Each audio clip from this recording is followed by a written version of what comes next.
J'ai déjà discuté, et même encore récemment, de l'éducation à fond perdu.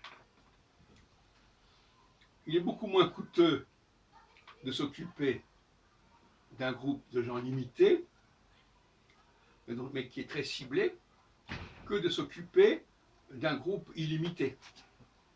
C'est ce qu'on pourrait opposer entre l'agriculture extensive et intensive. Faire de l'éducation extensive, c'est un peu la règle du jeu aujourd'hui, et à mon avis, c'est ruineux. C'est ruineux, mais ça correspond à une certaine idée de la démocratie égalitaire, où tout le monde doit avoir ses chances, etc. Alors justement, je reviens sur la fameuse formule que j'aime bien, il y a beaucoup d'appelés et peu d'élus. Au départ, on est dans le BLE, dans le possible, dans le capable. C'est-à-dire que c'est une condition, on existe, bon d'accord.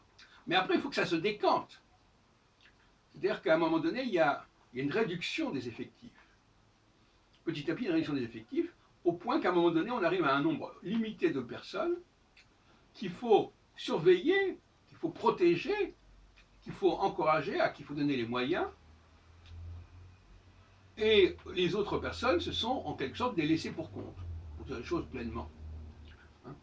Le passage du BLE au ANT et au ED, pour employer la terminologie linguistique que j'ai élaborée, la Trinité, le participe présent, le participe passé, et ce que j'appelle l'habilitation, c'est-à-dire tout ce qui est en bleu, possible, capable, etc., qui est passé en anglais d'ailleurs. Donc, l'éducation doit être extrêmement sélective pour des raisons économiques. Pour des raisons économiques. D'abord parce que ça coûte moins cher quand il y a peu de monde à gérer.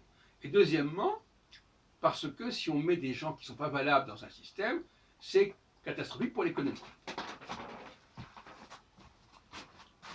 Pléthorique, etc., etc.